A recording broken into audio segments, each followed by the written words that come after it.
Welcome to my channel World Scene News. Subscribe to my channel for news updates all around the world. In recent years, Huawei's story has become one of extraordinary pressure, resilience, and the relentless pursuit of survival. Once celebrated as a symbol of China's technological rise, Huawei suddenly found itself at the epicenter of a global power struggle, forced to navigate a landscape fraught with political and economic landmines.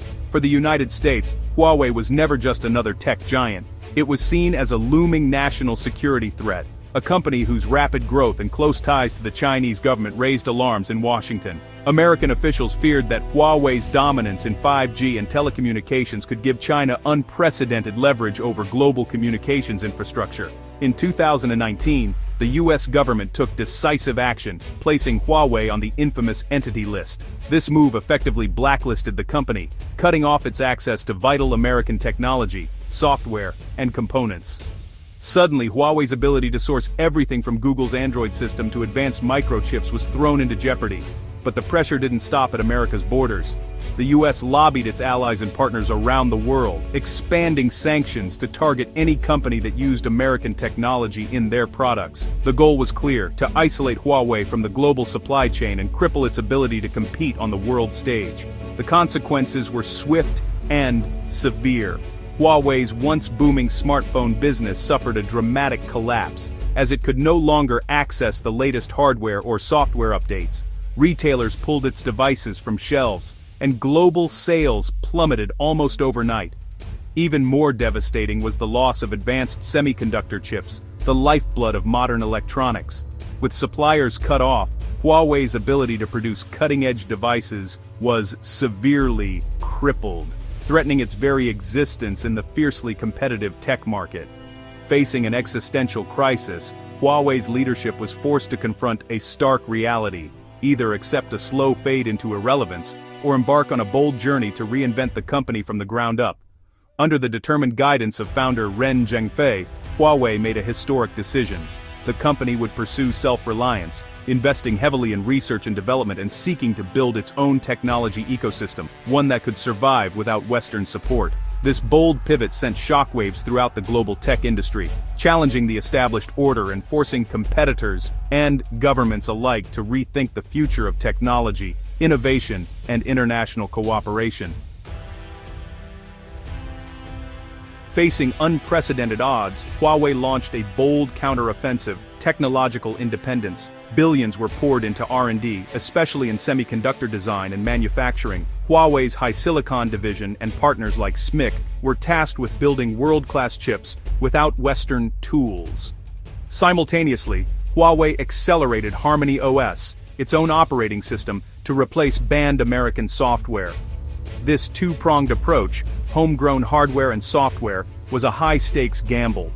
Many doubted Huawei could bridge the technological gap, but the company pressed forward, backed by China's strategic ambitions. Huawei's fight became a symbol of China's drive for technological sovereignty. In August 2023, Huawei quietly unveiled the Mate 60 Pro, a moment that would send shockwaves through the global tech industry. While the launch itself was understated, its implications were anything but. For months, the world had watched as Huawei, once a global leader in smartphones, struggled under the weight of U.S. sanctions that cut off its access to advanced chips and critical technology. Many believed the company's days of innovation were over, but the Mate 60 Pro was about to prove them wrong. Inside the Mate 60 Pro was the Kirin 9000S, a 7nm chip designed and manufactured by China's own SMIC. This was a remarkable feat, achieved despite the strictest export controls and relentless pressure from Washington. The chip's existence was a direct challenge to the notion that China's tech ambitions could be contained. The news stunned the tech world. Analysts and journalists scrambled to understand how Huawei had pulled off what many thought was impossible. Headlines buzzed with speculation and awe as experts dissected the phone's specs and the chip's origins. The American strategy, it seemed, had not broken Huawei. It had forced the company to dig deeper, innovate faster, and emerge stronger. In China, the Mate 60 Pro's launch became a rallying point for national pride. Social media lit up with celebrations, and the phone was hailed as a symbol of resilience and self-reliance. Meanwhile, in Washington, policymakers were left reeling. forced to reconsider the effectiveness of their sanctions and the future of global tech competition. Demand for the Mate 60 Pro was overwhelming. People lined up outside stores, eager to get their hands on the new device. Shelves emptied within hours, and online orders soared. The phone's instant sellout revitalized Huawei's domestic market share, signaling a powerful comeback for the embattled company. The device's success was more than a commercial victory. It was a testament to the ingenuity and determination of Chinese engineers and scientists. Sanctions, while painful, had become a catalyst for homegrown innovation, pushing teams to overcome obstacles and achieve what once seemed out of reach. The narrative around Huawei shifted dramatically. No longer seen as a company on the ropes, it was now viewed as a more determined, resourceful, and competitive force. The pressure had not crushed Huawei. It had forged a new spirit of defiance and ambition. The Mate 60 Pro quickly became more than just a smartphone. It was embraced as a symbol of technological independence, a bold statement that China could chart its own path in the face of adversity. For Huawei, the launch signaled a new era.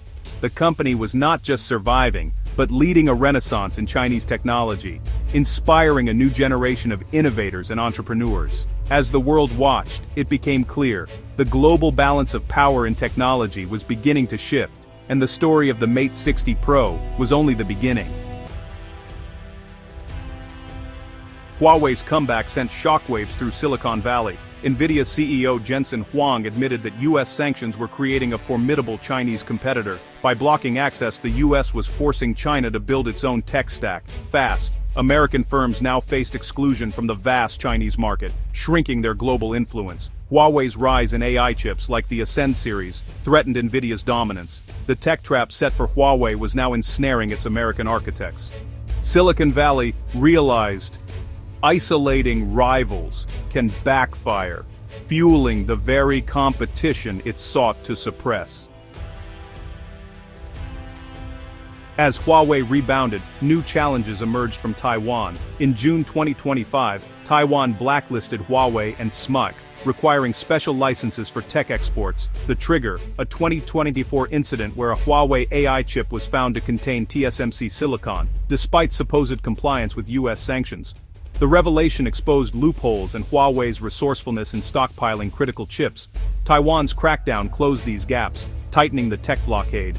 Taiwan's role as a supplier of materials and equipment made the restrictions even more severe. For Huawei, the path to independence grew steeper, with new barriers at every turn. The incident underscored the difficulty of enforcing a total tech embargo. The tech war had entered a new, more complex phase. Huawei's survival owed much to its foresight in stockpiling. Anticipating sanctions, it secretly amassed chips and components from global suppliers like TSMC. This billion-dollar gamble bought Huawei time to develop domestic alternatives. The TSMC incident proved the effectiveness of this strategy, keeping Huawei's product lines alive. Stockpiling extended to raw materials and manufacturing equipment, ensuring the whole supply chain could adapt. This proactive approach was a masterclass in crisis management, allowing Huawei to shape its own destiny. U.S. sanctions against Huawei have backfired on American tech giants. NVIDIA, for example, lost an estimated $15 billion in potential revenue from China due to chip bans. The restrictions forced Chinese firms to develop alternatives, shrinking the global market for U.S. companies. American influence over global tech standards is eroding as parallel ecosystems emerge. Less revenue means less R&D, while Chinese firms, protected at home, invest heavily to catch up. The policy designed to preserve U.S. dominance is now accelerating its decline. The blowback is a stark warning: isolating rivals can inflict self-harm. The global tech landscape is shifting, and American firms are feeling the pain. Despite its breakthroughs, Huawei faces a deep global trust deficit. National security concerns keep many Western governments and corporations wary of Huawei's ties to Beijing. Transparency initiatives by Chinese firms rarely overcome geopolitical suspicion. Even with world-class technology, Huawei struggles to access lucrative Western markets. Geopolitics now shapes tech choices as much as price or performance. Huawei focuses on friendlier markets in Asia, Africa, and Latin America, but these can't fully replace the West. The trust barrier is harder to overcome than any technical challenge, limiting Huawei's global reach.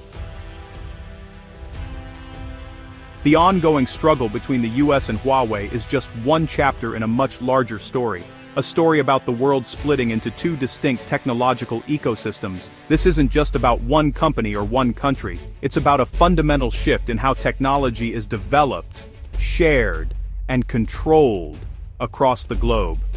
The era when the tech industry operated as a single, unified, and globalized force is coming to an end. Once, engineers and companies from every continent collaborated freely, building on each other's innovations. Now those connections are fraying, and the sense of a shared digital future is slipping away.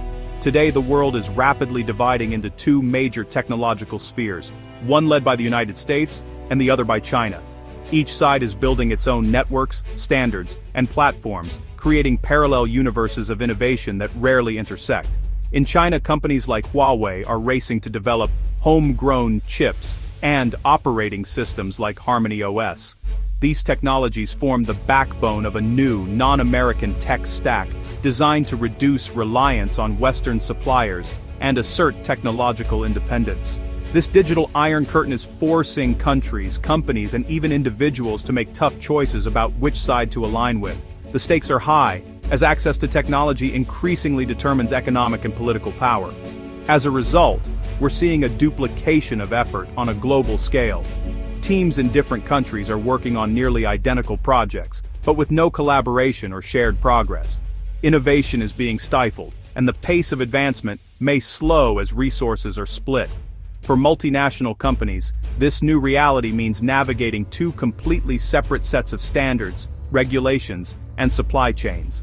The complexity and cost of doing business are rising, and the risks of missteps are greater than ever. The dream of a single, open global tech market, a world where ideas and products flow freely across borders, is fading fast.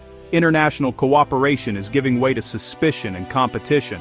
Huawei's journey to self-reliance is now a blueprint for other Chinese firms seeking to break free from Western technology. Their determination is inspiring a new generation of innovators to chart their own course. Around the world, people are watching as these two tech giants drift further apart, setting the stage for a new era of competition, uncertainty, and opportunity.